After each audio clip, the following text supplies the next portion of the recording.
Pernahkah Anda merasa kalau dunia saat ini sedang berada di ujung tanduk? Kemanapun kita lihat, rasanya kok tegang terus ya? Nah, sebenarnya apa sih yang sedang terjadi? Dan yang lebih penting, apa artinya ini semua buat kita ke depannya? Nah, kutipan dari Pitandaslani ini kayaknya pas banget ya. Dunia kita sekarang menuju apa yang disebut kekacauan besar. Rasanya kayak pijakan kita, tatanan dunia yang selama ini kita kenal, itu lagi goyang. Bener-bener ada rasa nggak stabil kan? Pertanyaannya, kenapa sekarang? Kenapa semua ini terjadi berbarengan? Apa ini cuma kebetulan aja, serangkaian krisis yang nggak nyambung? Atau jangan-jangan ada pola yang lebih besar di baliknya? Yuk, kita coba bongkar sama-sama. Oke, kita mulai dari berita yang lagi panas ya. Misalnya ketegangan antara Amerika Serikat dan Iran. Mungkin kelihatannya ini cuma satu masalah di satu tempat, tapi sebenarnya ini bukan kejadian yang berdiri sendiri. Ini tuh cuma gejala dari sebuah penyakit yang jauh lebih besar, dan polanya sebenarnya bisa kita lihat dari sejarah. Terus, kenapa Iran kok kelihatannya berani banget ya?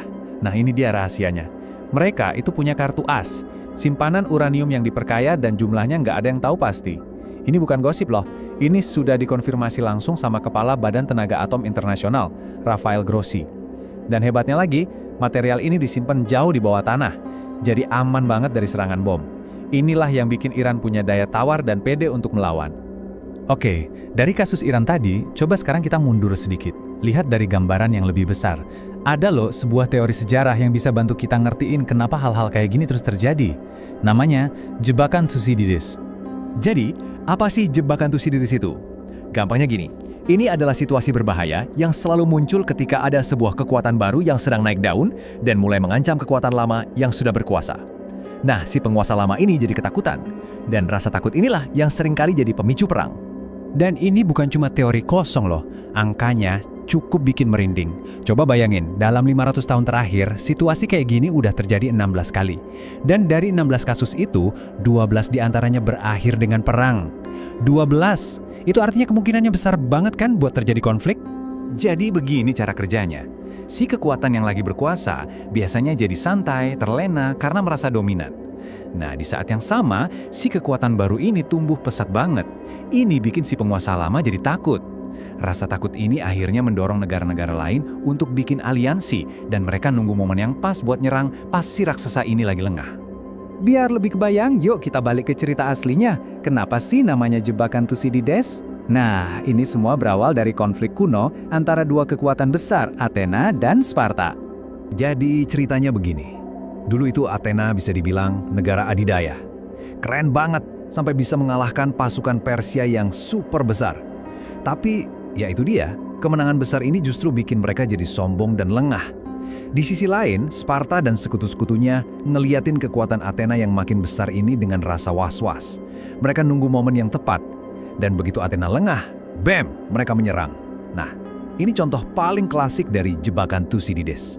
Nah, sekarang coba kita tarik cerita kuno ini ke zaman sekarang. Profesor Graham Allison dari Harvard sampai bertanya, bisakah Amerika dan Tiongkok lolos dari jebakan Thucydides? Pola yang sama persis yang dulu bikin Athena jatuh, sekarang seolah-olah lagi menghantui hubungan antara Amerika dan Tiongkok. Mirip kan?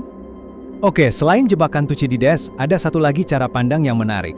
Kali ini dari seorang investor jenius, Ray Dalio. Dia punya teori yang lebih luas, ngelihat dari sisi ekonomi dan sosial, tentang kenapa sebuah negara bisa bangkit dan kemudian jatuh. Dia menyebutnya siklus kerajaan. Menurut Dalio, siklus ini tuh polanya jelas banget. Pertama, tahap kebangkitan. Di sini negaranya kuat, utangnya rendah, masyarakatnya adil, pendidikannya bagus, inovasinya kencang. Terus sampailah di tahap puncak. Dia jadi penguasa dunia, tapi di saat yang sama mulai nyaman dan terlena.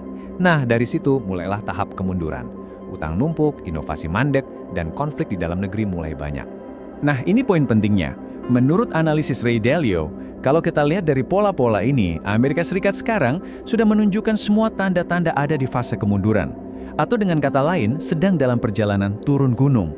Dan ini bukan cuma asumsi loh, datanya mendukung. Coba lihat rasio utang nasional Amerika dibanding PDB-nya. Udah 130%, jauh di atas batas yang dianggap sehat. Kalau kita bandingkan sama Tiongkok, mereka masih di 84%.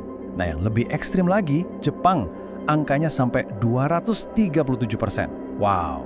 Biar kebayang seberapa besar utang Amerika itu, angkanya mencapai 38,3 triliun dolar. Itu nolnya banyak banget. Angka sebesar ini tentu saja jadi beban yang luar biasa berat buat pondasi ekonomi negara manapun. Oke, jadi kita udah punya dua kacamata nih. Jebakan Thucydides dan siklus kerajaan dari Ray Dalio. Sekarang yuk kita pakai dua kacamata ini buat melihat gimana sih peta kekuatan dunia kita sekarang ini lagi dibentuk ulang. Perubahannya tuh kelihatan jelas banget. Pertama, Tiongkok punya target yang nggak main-main, jadi negara adidaya nomor 1 di tahun 2049. Kedua, aliansi-aliansi baru mulai terbentuk. Contohnya, Pakta Pertahanan Arab Saudi dan Pakistan. Ini bisa jadi cikal bakal blok kekuatan baru, mungkin semacam NATO Islam. Intinya, tatanan dunia yang lama itu lagi digoyang dari berbagai sisi. Terus ujungnya bakal gimana?